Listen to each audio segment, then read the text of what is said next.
वर्षी इयत्ता 9वी.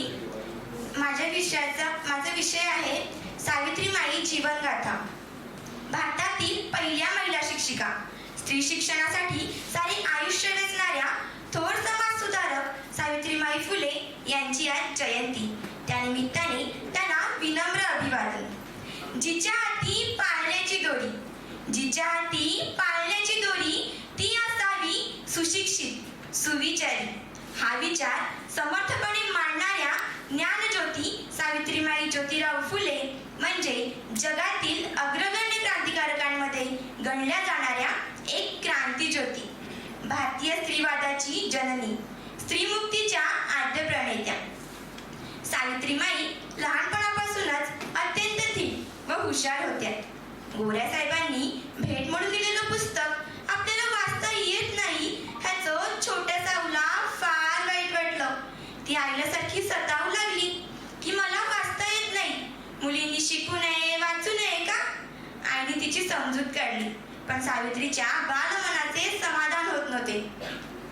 पुढे सावित्री जेमतेम 7-8 वर्षाची झाल्यावर तिच्या आई वडिलांना तिच्या लग्नाची चिंता वाटू लागली.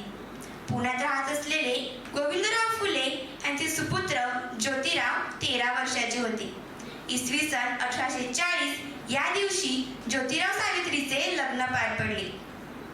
ज्योतिरावांचं इंग्रजी शिक्षण पूर्ण झाल्यावर त्यांनी इंग्रज साहेबांसारखी नोकरी करावी असा आग्रह गोविंदरावांनी धरला. पण ज्योतिरावांना वाटे की इंग्रज इतक्या लांबून आपल्या देशात आले आणि त्यांनी शाळा काढल्या, मग आपण का तसे करू नये? त्यांनी बहीण सगुणाबाईला विचारलं की ताई, आपण जर मुलींच्या शाळा काढल्या तर काय होईल? तिने लगेच उत्तर दिलं, जरूर काढ, पण त्यांना शिकवेल कोण? तेव्हा ज्योतिबांनी ठरवलं की सावित्री आणि सगुणा या दोघींनाच आधी शिकवायला सुरुवात करून त्यांना शिक्षकही बनवायचं. ठरल्याप्रमाणे जेवणाच्या सुट्टीत शेतात आंब्याच्या झाडाच्या गार सावलीत शाळा सुरू झाली. काळ्या जमिनीतील मऊ माती म्हणजे पाटी आणि आंब्याची फांदी म्हणजे पेन्सिल. गळा, गाजर, शेत, मळा अशा आसपासच्या उदाहरणांची नावे लिहून शेतातील शाळा रोज भरू लागली आणि एक दिवस दोघीही चांगल्या प्रकारे लिहू वाचू लागल्या. शिक्षकेसाठी आवश्यक असलेलं ज्ञान त्याने मिळवलं.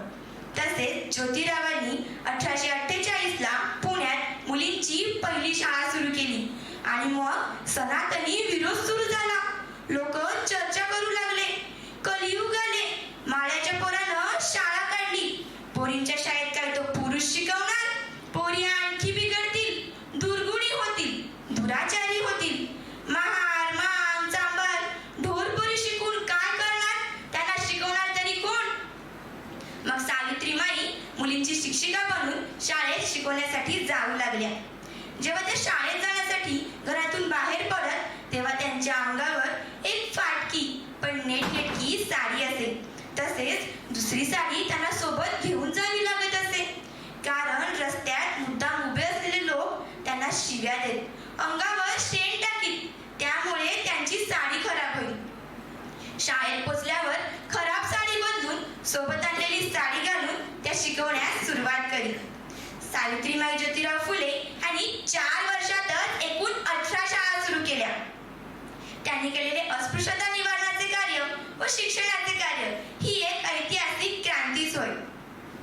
त्यांनी 1851 मध्ये अस्पृश्यांसाठी पहिली शाळा सुरू केली आणि मग लोक विरोध करू लागली. शेवटी गोविंद